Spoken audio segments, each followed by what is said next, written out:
All right, welcome back to another episode of Before the Green and After the Checkers. I am here with my good friends Donnie and Marilee. Actually, I guess she's my sister, not my good friend. But nonetheless, we are leaving North Wilkesboro, and these are the storylines that we're going to cover on our way to Charlotte. Kyle Larson obviously absolutely dominated the weekend, winning both the Truck Series race and the All-Star race.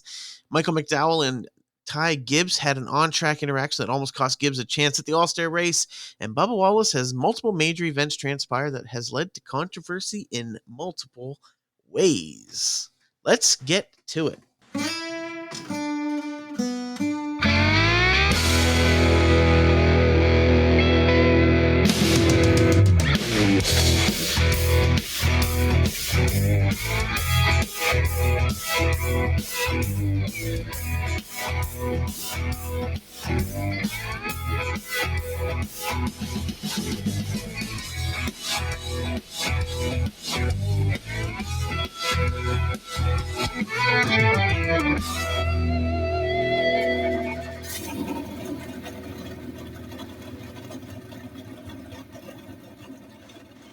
What's going on, my friends? Not much. I mean, I think we're best friends. You said that wrong. You can't even have a podcast without me. What I wouldn't do to go back and allow Donnie to have his opinion heard, where he said, no way, absolutely not. I hate that girl. Whatever. Donnie and I were friends before you and Donnie were friends. Even Natalie hates her and their family. Maybe not as good of friends, but. Yeah, you guys were definitely friends before Donnie and I were. Absolutely. Yeah. Me and Mary are the OGs. We go way back to, young girls pretending they're cold so they can wear Donnie's jacket back when he was Cutie McCutie. Shout out to Mandy Mac at the American Made Show. So it was Marilee and Donnie the OGs, and then it's Marilee, Donnie, and Evan the OBs. Sorry, obese. My bad. It's pronounced obese. I don't know what you're talking about. Nobody's seen me. Yeah, you keep it up. No one's going to see either. Hey, I know people who keep their fat sister hidden from people. They've told me. I remind them of her. It's unfortunate we can't say names, but just so everyone knows, it's not Donnie or I that has said this or done this. But it did happen. I'm lost on this one. I'm gonna have to get the scoop after. Oh. Yeah, I can't believe I've never told you that, to be honest. But yeah, I had somebody look at me and be like, "You remind me of my sister," and I'm like, "Oh, I know her," and that doesn't make sense. He's like, "No, my other sister. She's not allowed to come to youth events because she's fat." I wonder if that means like he didn't think Marilee should come either. That's that's what I was hearing. I mean, to be fair, that campground did involve a lot of walking. It would probably be good for us. That's why I got a car. Okay, yeah. We need to move on. This isn't our Pentecostal camp meeting podcast. That's on Thursday nights. Actually, before we go on, are you watching Hometown Takeover? I haven't been, no. Oh, okay. Because that's where Donnie and I actually connect, not NASCAR. Well, it seems you do a really good job at that. You watch and he doesn't. Well, it's not that specific show. With connections like that, you must have friendships galore. Okay, let's move on. Oh, man. We're off the rails. Always. It reminds me of this girl who... I just keep telling these stories, but you're making fun of my friendships. But there was this girl in college that like came off the phone just bawling her eyes out, like this before we had cell phones, and she's crying in the middle of the hallway. So I'm like, oh my gosh, what happened? She's like, my best friend died, and I was like, oh no, like, and I'm trying to be serious because I'm not good in these situations. And we take her in the room and we're talking to her, and so I'm trying to help, and I'm like, what was her name? And like, she's so shook up, and she's like, I don't know.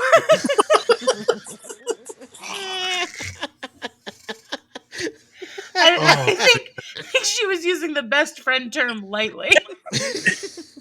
I want to take guesses at who that might be, but I better not. No. To be fair, I feel like she was using the best friend term the way Mary Lee usually does. Well, that's what I was alluding You're my that you were best saying. friend. You're my best friend. I literally only use that for Jen. Actually, I got an email this week. Let me see. There's our weekly mention of Jen. No, it was. That's right. I I have don't. one friend. It was from hunterj@hotmail.ca, and she said, "Please, I am requesting that you respect my privacy and stop mentioning me on your podcast." She said, "I'm not really friends with that Mary Lee girl, whoever she is." Actually, that's weird. She spelled it MaryLeigh, and Leave Mary Lee alone. All right, Ethan, let's get this thing moving. well, wait, Mary Lee has one more story to tell about one girl in Bible school. No, you don't know. I said college. You don't know that's which true. college experience I was That's talking true. about. You've gone to 100 different schools. 3, okay? 3. What happened in North Wilkesboro? Who won the race? Kyle Larson. Oh. It was a close one there. Real nail bite. There was 2 cautions. One of them for an incident, and then NASCAR threw their competition caution that was, to be fair, it was planned for lap 100. Other than that, it was like the least activity I've ever seen on any track. And I mean, it's like we were saying earlier, like it was awesome to be back in North Wilkesboro. Man, it'd be nice if I could talk. It would be actually, yeah. Mary Lee and I agree with this sentiment. It is important for a podcast. Yeah, I'm trying my And best. You don't have a face for TV, so I'm just kidding. Oh man! Jokes. Proud. Welcome to Before the Green After the Checkers, a weekly mumblecast. Hey, it works for rap. Why won't it work for podcasts? Yeah. So what I'm saying is, I don't think it's fair to judge that track on what we've seen, because I mean, this package that we're racing with is it's got to be improved. Yeah. The good news is I don't think that I shouldn't say this, because if anyone can, NASCAR can, but I don't think they can really screw the package up more than it is on short tracks right now. It's very garbage. Shouldn't have said that out loud, man. No, I know. Because one thing about NASCAR, they seem to go, "Oh, challenge accepted. Let's and they are listening. Yes. That's probably who was listening in France. Yeah. But Bob France. the reality, the France family. So, for those of you who don't know NASCAR, the France family is who started and run NASCAR for years and years and years. So that. Oh, really? That's actually hilarious. I mean, I knew that. That's why I'm on a NASCAR podcast. Yeah, I bet you did. But it's, I mean, North Wilkesboro was the same as Bristol and Martinsville. It was always a 1-lane track, but nobody could get to anybody to pass. Like, it was really, really not good racing. There's just way too much grip and not enough horsepower, and it is what it is. I really do want to see us get to the point where the guys can overdrive their car. I don't think you can overdrive the car right now very easily, and so if you can't overdrive it, you can't make mistakes. And so I think that's what we really need to get to is next year, or hopefully even sooner than that. Ideally, is we need to get to a car where they can overdrive it. If that means we get rid of some tire size so that there's less tire on the ground, or if we add horsepower, whatever it is, we've got to find a way to make the cars less drivable. So interesting that you say they can't make mistakes. That kind of brings up our next little part of this. Ty Gibbs, you saying he was mistake free on the weekend? He didn't overdrive his car. I think he saw guys ahead of him that were too wide and decided he was just going to move both of them up a lane. Still sticking with that story, eh? I am. He had the position. No. Okay. Let's back up a little. Somebody explain what happened. All right, I'll explain my side of the story. Sure, Okay. and I'll listen to both and decide what really happened. Yeah. Ty Gibbs came up. McDowell moved up the track. Ty didn't give him any room to get back out. McDowell didn't have the talent to find his way back in. Got in the buddy beside him, and yeah, How can Okay. you it kept say? going. How can you say McDowell drove up the track? Gibbs literally, like, I'm pretty sure he was lifting the rear wheels off of the ground on entry. It wasn't until middle of turn, I You're think it saying was he 3. bumped and moved him. He didn't. He did. He put his nose in there. McDowell was up. He wasn't on the apron. Apron Like isn't. Gibbs got under him. No, Like, you're yeah, watching it wrong. They even commented on it during the broadcast about how hard he was driving into him. They said he was wearing his bumper out, and how then hard you're driving into. You can't overdrive these cars or drive them hard, bud. no, you can overdrive into somebody. You can use them as your brake, but you can't get the back end squirrely and whatnot like you should be able to. Um, whereas he drove in underneath of him, literally like under his bumper, and moved him up the track. I don't know. I'll have to rewatch it. But Do you that's need not me how I to saw it. like for Sunday? Do you want me to like ship you my spare pair of glasses? Because like you're obviously blind. You thought I don't true. want to look like a pedophile too. No thanks. No, my spare pair don't look like that. That's my normal pair. The pair you have to wear around elementary schools. Oh, Donnie. But like you didn't think you thought Chastain caused last week's incident with Truex. You don't think 100%. McDowell caused the issue. You think McDowell caused the issue this week. I No, I mean, don't think McDowell caused the issue. It's just I think like so then who yeah. caused it? Well, no. Someone Yeah, had to I guess cause it, and you don't think McDowell did. No, McDowell did. But you don't But think I mean, Gibbs did. Like I don't think it was it Haley on the like, outside?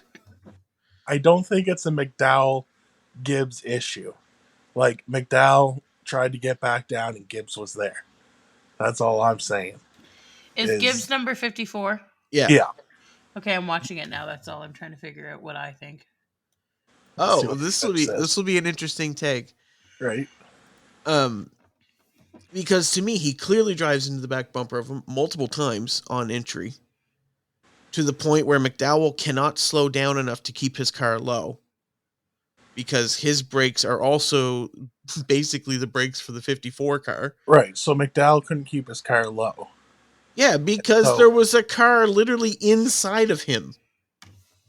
Like, and I don't mean like to his left. I mean like, it's kind of like when you played video games back in the day in the pace car, you could drive through it. That's what Gibbs tried to do to Michael McDowell. So your argument is Gibbs kept bumping him until he no longer could stay low? Yes, he literally shoved him up the track. Gibbs had a short track, bumped him a few times.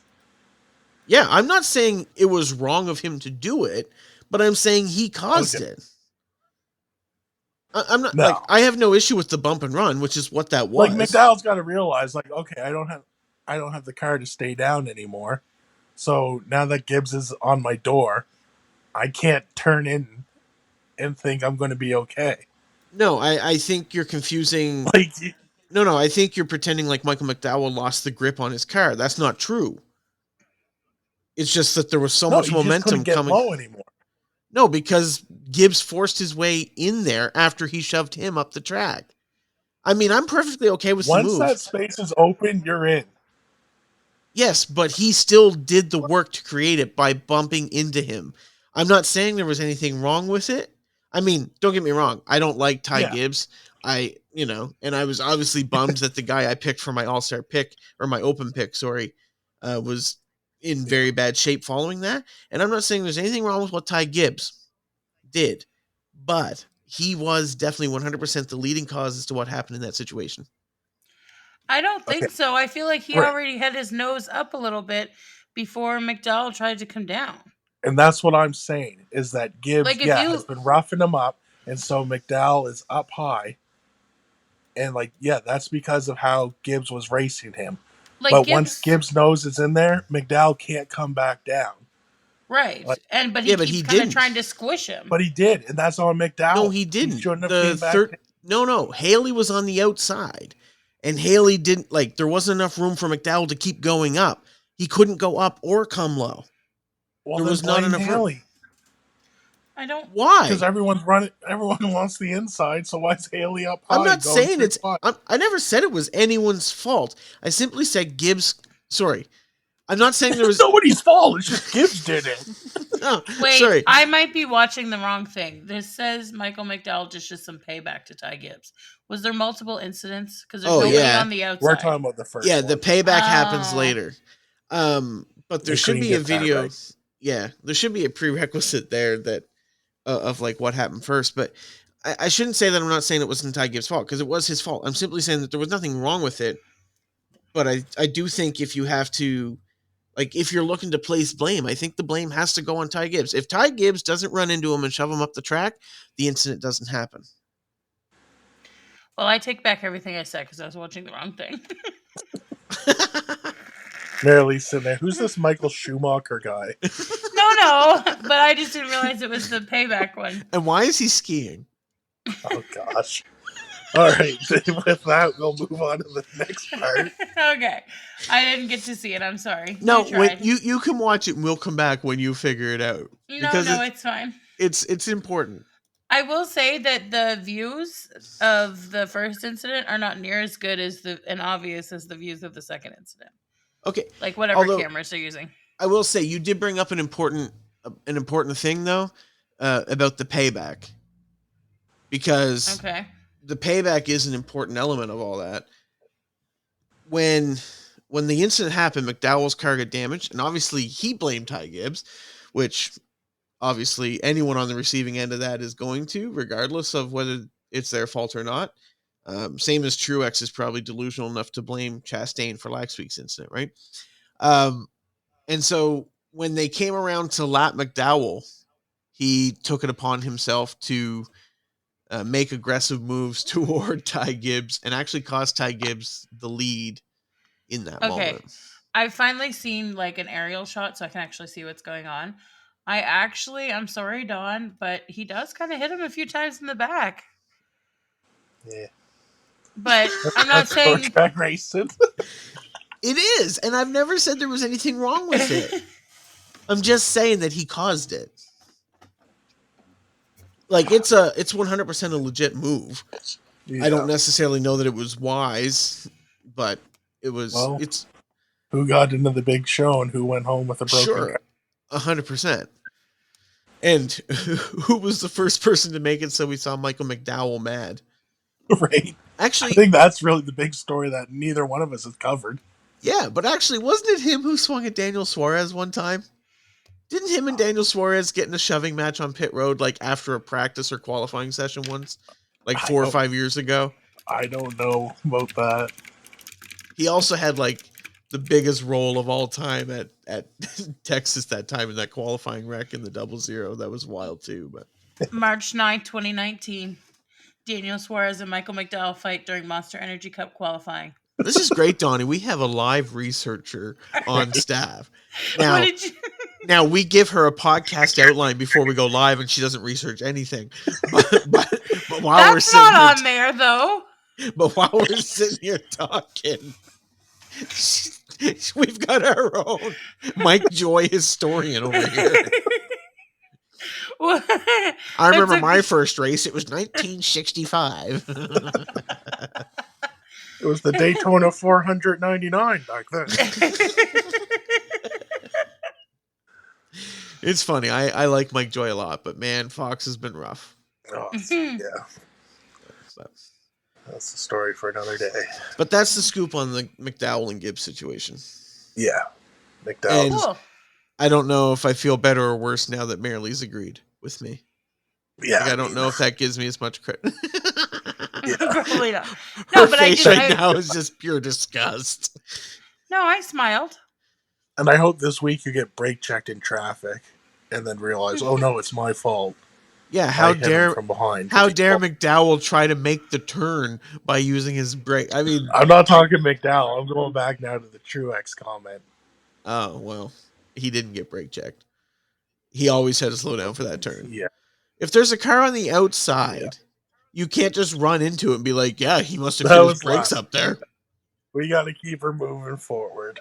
Yeah. Okay. Yeah. Is there any penalties in that Always situation? do. No, I don't think there will be anything. He didn't. No, Like, not in an all-star race. No. Like, they're literally didn't do anything. I think the biggest penalty will So be he a should little have bit done of more. public opinion. He probably should have if he really Yeah. wanted to retaliate. But I think the fact that he went after him the second time they came around to lap him probably does more penalty to him in like the eye of public opinion than anything. But And if maybe Ty he's fallen. Gibbs didn't make it in, it might have changed things. Yeah. But like, it really didn't do a whole lot to affect anything. So Yeah. no harm, All right. no. Let's move on to my favorite, Bubba Wallace. Sorry. What happened with Bubba Wallace? I think you mean Donnie's favorite. That's Donnie's guy. That is Donnie's guy. He is part of the Toyota family. Yeah. I've never seen someone be like, yeah, no, I don't like Denny Hamlin. I love Denny Hamlin. No, I don't Hey, like he hates Tyler Ross Reddick. Chastain. So I love Right? Tyler Reddick. Nah, I don't love Tyler Reddick, but I don't hate him. Oh, give it a couple hours. Yeah, exactly. He drives a Toyota, Donnie. Answer my question. What was? What happened with Bubba? Oh, What up? there's the radio incident, and then there's the bird incident. Okay, so somebody tell me what the radio incident is, or which one happened first? Radio first. Radio. Okay, Yeah. what happened? Go ahead, Ev. Yeah, so long story short, somehow, we've got our very own bird incident happening here. Somehow, Marilee, you just flipped us the finger for those wondering. That is not true. I don't know what happened. I will say that is not true. But long story. Oh yeah, that's right. Marilee didn't even know what happened to to participate. But yeah, I will loosely use the term fan. And a fan somehow got onto Bubba Wallace's team radio signal. And cool. yeah, and essentially essentially used, like, you can rent radios at the track for listening only. Like, that's normal that you can listen into team chat, and it's a really cool privilege. But anyway, one of them accessed his chat with the capability to talk, and then said, go back to where you came from, and used a racial slur. And then I don't know if there was more said, but that was definitely the most disgusting part of it, for sure. And if you don't know what racial slur it was, you can just see why Kyle Larson got suspended a few years ago. It was the same one. I can also figure it out pretty quickly. Yeah. Yeah. So that was pretty disgusting. Yeah. That's awful. So then that moved into the bird incident. Did he know? Did he know it wasn't somebody like in the team chat that was saying it? Like, was he aware? Luckily, Bubba didn't hear it at all. Yeah. Oh. So yeah. No. It sounds like they got on like the second frequency. Like, most teams have multiple frequencies. Right. So they must have got on the other one, but the team. Well, that's positive for his driving experience, at least. Yeah. Like, not happening right in his ear. Yeah. So with the whole flipping the bird incident, basically what came of that was it was one of his friends on pit road. He just flipped him the bird, jokingly. And then he was gone. Yeah. You know how friends do that sometimes. They just... Sure. Not friends like us, but, So did he get like a penalty or something? Or like people thought he was flipping other people off? Our world's a buzz about right now. Oh. What are trying to figure out if it was negative or if it was actually a friend? Is that essentially what's going on? This is what gets me. And the whole radio incident, you know what I mean? People are like, oh, that's horrible. But it's this microaggression crap too. Like, as bad as that is, there's a whole voice inside of the NASCAR fandom that's like, penalize Bubba. He should be penalized. If it was anybody else on the track, they would have been penalized and he's not because it's Bubba. And like, what a bunch of crap. Like, just to go back a couple weeks, Ross Chastain punches Noah Gragson in the head. Didn't get suspended, didn't get fined, nothing came of it. NASCAR was just like, no, you know what it is? It is what it is. We're going to leave it.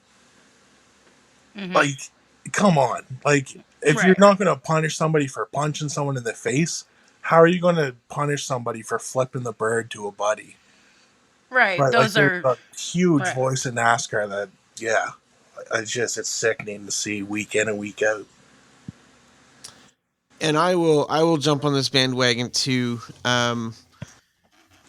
Literally 2 years to the day, there was an article published, and I'm just because I was just keeping up on it, where Chase Elliott had flipped off Kyle Busch on the track. And like, say what you want, what Bubba did, there was nothing aggressive about it, nothing anger about it. I think everyone who saw it would assume it was lighthearted or whatever.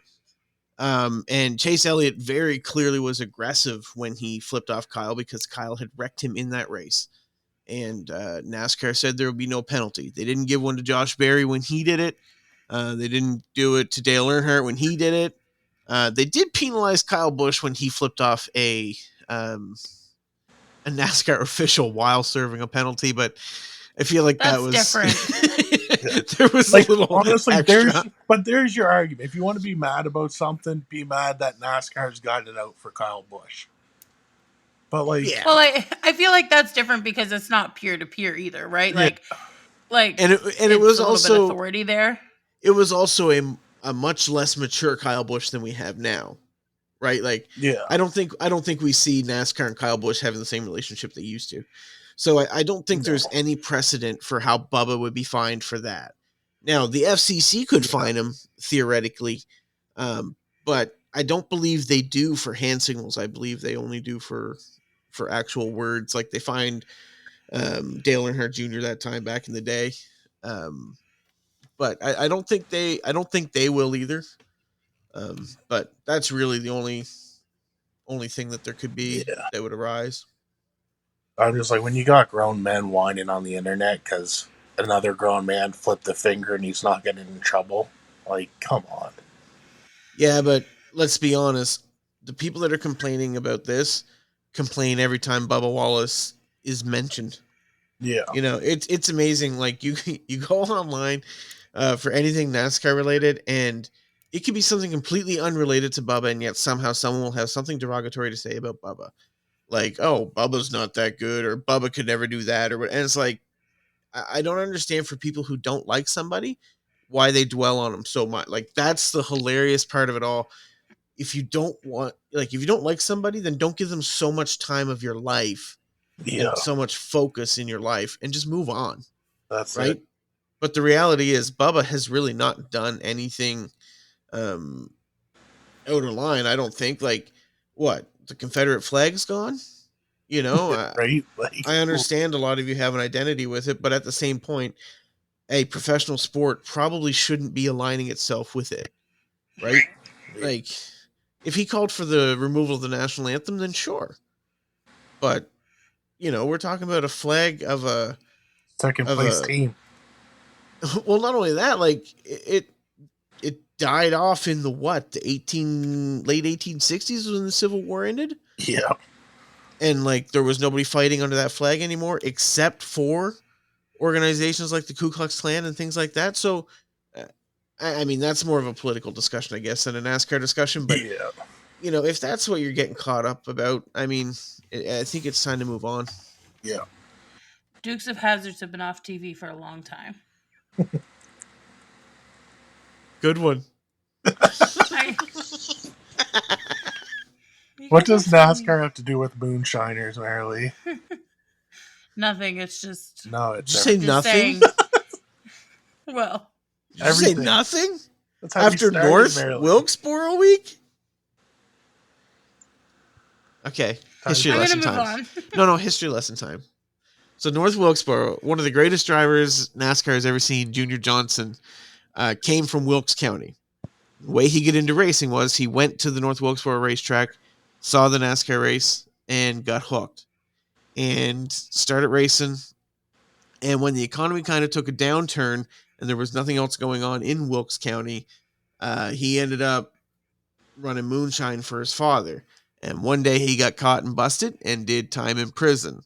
And yet they named a grandstand after Junior Johnson because he came back after that and became one of the greatest drivers NASCAR's ever seen. He was listed in the top 75. Well, And that's what I So was he alluding didn't to. get pulled over or busted. He got busted because he was, there making the moonshine. So the yes, cops never did catch him because he was too fast. yeah, Well, yeah. They never actually caught him. He was manning his father still. yes. Yeah. Again, that's exactly what I was alluding to. Mhm. I was just playing dumb. Well, I was seeing if you guys knew the story. So, like, where do we submit the nomination for the Emmy? Because your acting is top notch. Thanks. Yeah, no problem. All right. You want to see some more acting? Let's move on to Corey's question of the week. Sure. So, like, how many different paint schemes do these teams come up with? In most professional sports, each team has 2 to 3 for a season. Why do some cars seem to change like every week? It's my Corey impression this week. How about you do it with just your regular Mary Lee voice? Because I didn't even hear the question properly. Wait, that wasn't Corey? See? Corey has phoned in. He asked why there's so many different paint schemes or how many there is and why, because most professional sports will have 2 to 3 looks, but these cars seem to be changing every week. Yeah, one of the I think because of the Memorial race coming up next week too, right? Memorial Day weekend. Yeah. and one of the big things is sponsorship. It's very rare now for a driver to have the same sponsor year round. So you're going to see the cars change up as different sponsors come in, different sponsors buy different races, different packages, kind of thing. So that's kind of one of the main reasons why you're seeing it change so much. And then the people who had it last week are like, "We're done. That was a terrible race. I'm off the car." And then the other big thing too is like theme weekends, right? So last weekend at Darlington we had Throwback Weekend, where even though a lot of the sponsors were the same from other weeks, they changed their paint scheme and threw back to older paint schemes. The other thing is too, like Denny Hamlin, for example, not as of late, but a few years ago, FedEx would run a FedEx ground paint scheme, and then some weeks they would do a FedEx air paint scheme. And so they had different paint schemes based upon which particular portion of their business they were promoting that week. Likewise, if you look at the Kroger car, sometimes Kroger will actually not be on the hood. Sometimes it'll be one of the brands that they carry. So it just depends on how the sponsor wants to spend their money and what they want to promote. And then, you get into other weekends like this weekend where you got Memorial Weekend, you got Throwback Weekend, for whatever reason, they can change schemes whenever they want. Yeah, we got talking. We were trying to figure it out. I think Ty Gibbs might be the only driver right now that has the same sponsor week in and week out. But if any of our listeners know different, or even if I'm wrong on that, let us know. Mary Lee? Hold on, I'll go check.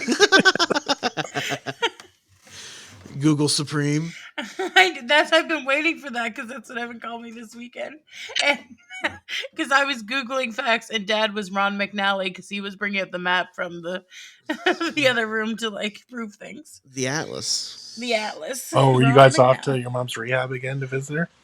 Yeah, that's what we were doing. It was Monday. visitation week, yeah. Nice. Yeah. Or we just went to their house. Yeah, we bring in staff.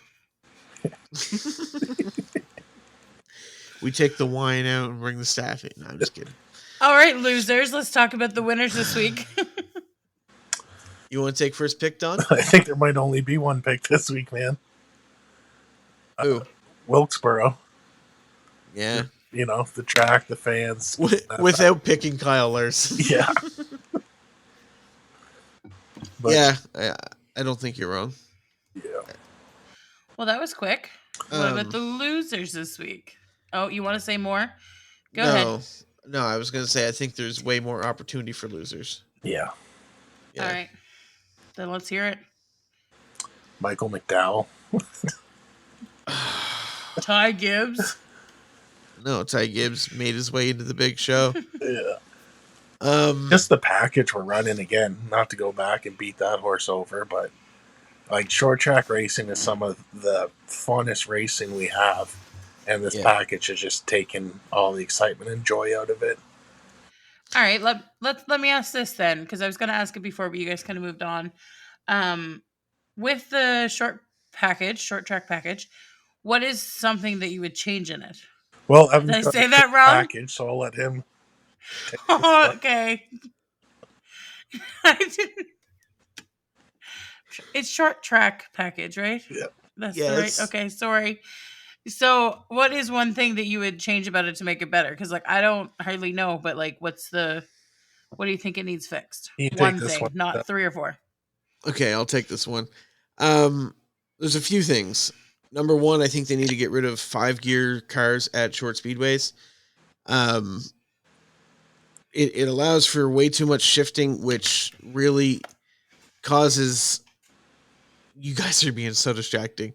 But it allows for shifting, which allows you to really fix a mistake super quick.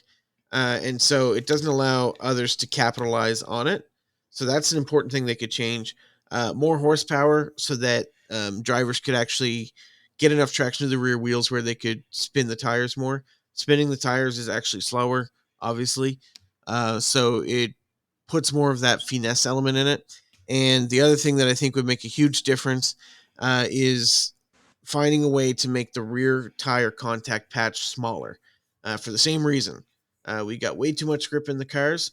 They don't slip and slide. You can't bump a guy and get him loose. Like even when Gibbs got into McDowell this weekend, he never got him loose. He shoved him tight straight up the track.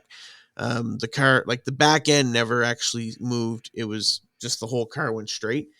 So there's no getting a car loose anymore. So the bump and run has practically been eliminated for the most part. We very rarely see it. The Ty Gibbs was like the only example I can think of all weekend of a successful bump and run. So we need to find ways to get the bump and run back.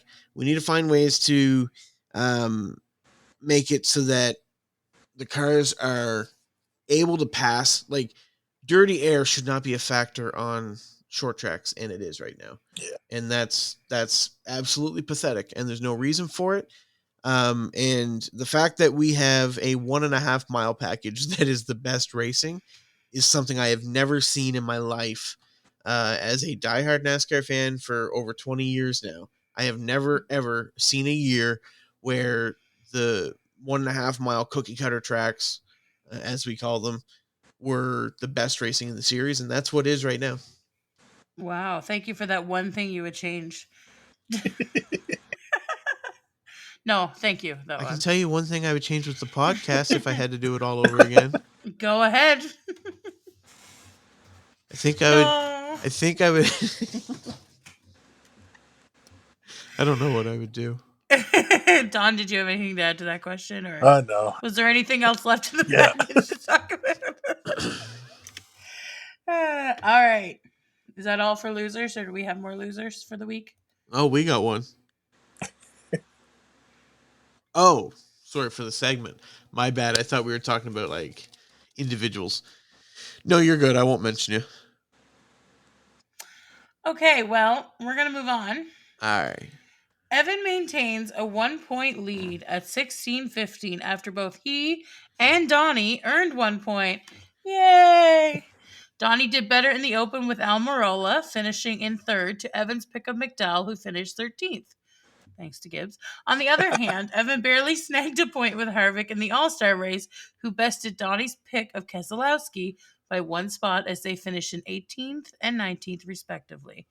So, Evan, Donnie gets to pick first. Okay. Nice segue. Thank you. So we're picking for the... Did you practice that in advance? Yeah. All right. So, what do you get coming up, bud? Picking for the Coke 600. I am going with Kevin Harvick. I didn't get a chance to take him last week because Evan got to him first. So I'm going with him this week. All right. You must have really missed out on that one position he would have gained you. Hey. My first pick, I'm gonna go with Denny Hamlin. It's a good pick. You won't say that after my second one, I guarantee it. Okay, we had this kind of debate, and I never went back and listened. Who's picked second first? I do. Yeah. Whoever picks first for the both. first and second pick. I feel like we had that conversation anyway. Yeah. What's your second pick, Don? I was leaning towards Denny. I want to go Martin, but I also want to go Chase Elliott. But I hate the thoughts of taking Chase Elliott. So what about Martin Elliott or Chase Truex Jr.? You know what? That's not a bad idea.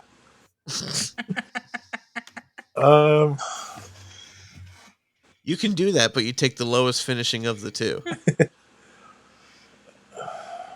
Give me Chase Elliott. All right. Chase Elliott coming in last. No, I'm just I hope so. I'm going to pick a guy I don't think any of us have picked yet this year. Austin Dillon. Oh, Austin nice. Dillon. You know I got love for Austin Dillon. I know. Yeah. He's won it before. He's one of your top 25 favorite drivers. Absolutely. You got the list. I got the list. Everyone's on it. Even Cody Ware. He's 29th. Yeah. Yeah, he puts Bowman as 24th and then sends me a text 20th to 29th I really don't care about. And I was like, you really did make a list. Oh, yeah. Oh, yeah, he made a list of all 36 drivers that were his favorites, yeah. That's how exciting the All-Star race was. I will say, I feel bad because I was really excited for the race, especially after I watched the truck race and the opens and stuff. Yeah. They were so good, and then just poof. Yeah. Yeah, it was rough. Unfortunate for North Wilkesboro just coming back and then not having a good race at it. Yeah. But, like, that's the thing, too. Like, when you're live at a track, like, there's really not a bad race. Like, no, I would love to have felt that atmosphere and been in that. Like, that would have been just nuts. Yeah. You know? But both you guys were home on couches, so yeah, not quite the same experience. I was not home. I was at a friend's house on their couch. Apparently. Yeah, asleep. No, not until the end of the race. Oh. I did. I mean, I was in and out a bit, but there wasn't much I missed. I don't know. I won a board game and I was ended like a good win. I want to say that Evan. No. Evan was. I'm gonna do this. He's gonna be mad at me. Evan was sick this weekend, so he didn't want to play the game. So he was sick, so he went to sleep. He didn't want to help Dad change the tires, so he was sick and he went to sleep. I'm just kidding. How you feel now, bud? Not feeling. I have been sick all weekend. Right. I'm still not feeling good.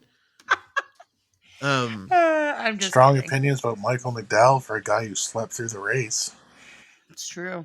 I didn't sleep through the open. And to be fair, he sleeps through every race and then goes back again. And much like your pick of Almirola, he didn't get in either. Actually, you know what? I really thought Almirola was going to get him. I did too. Yeah. He had a good car. He did. Yeah, if only they had to put a driver in it before the race started. If ever there was a driver that I was like meh about, Eric Almirola is very high on that list. And honestly, it's kind of one of the reasons why I like him. Because, like, I've never seen anyone that's like, oh man, Eric's my guy. But it's just like, true. You know what? But like, he doesn't beat up his equipment. You know, he kind of reminds me of is a Paul Menard. Paul Menard. Yeah, I kind of miss Paul Menard. Like that bright green and blue. Yeah. Like he took care of his equipment. He didn't set the world on fire, but did you Google that quick? No, I remember it. Okay. I actually no, legit. I totally remember. I feel bad because Donnie kept talking and I was so like bewildered that you threw out the bright green and blue. Like it's literally Ryan Blaney's paint scheme till this day. Sorry. Actually, yeah, I remember seeing a guy with an Eric Almirola hat on, and I'm like, oh, I wonder where he won that. Got it with a pack of bacon, probably. Yeah. Turn in 10 barcodes and get your free hat. Yeah, I never once was like, I bet he won that. Or I bet he bought that. Yeah. The only time Eric's up first on a list is when it's alphabetical. That's probably why you Alex Bowman's got him beat. Not if it's last name. Oh, gosh. Almendinger does, though. Speaking of a guy I don't like for no reason. Yeah. Like, I agree. You know what I mean? I feel like he's on my bottom, like 30 to 36, and I have no reason to. Actually, a direct quote from Donnie this weekend was, "You know who has a punchable face?" He does, though. Evan? AJ Allmendinger. You know who has a punchable face? You can't even tell I'm me sure I'm this. wrong. Yeah. I don't know. Man, we're off the rails today. Like, I was going to say, let's wrap this up, and if you guys want to keep talking after, you can, but let's not torture everybody out there. Fair All enough. 10 of them. Fair enough. Donnie, did you read the outro this week? Like, do you know where you're supposed to be? I still got some. Yeah, I got about 8% left on my phone, though, so. Oh, let's get it done. Okay. What percentage did you start at? That'll give us more context. Yeah, I feel like at least 70. Ooh. What? Get going quick. Okay. All right. Well, that's another episode in the bank for you all. Thank you so much for joining us. We're glad to have you here with us. And if we can, we'd love to ask you just one small thing. So please like and follow our Instagram page and share our podcast with someone you know. As much as we are working to grow this podcast so that we can continue to make it better and greater for you, a simple share, like, follow, or review can help so greatly. We'll see you next week where we'll talk about the longest race on the NASCAR schedule, the Coke 600, and look ahead to the Gateway Motorsports Park. Later, everybody. Bye. I gotta end with this. Did Marilee not sound like that PBS commercial? Like, this podcast wouldn't be... we couldn't do this podcast without viewers like you. All right. Goodbye, folks. Yeah. Later, Thanks for everybody. listening.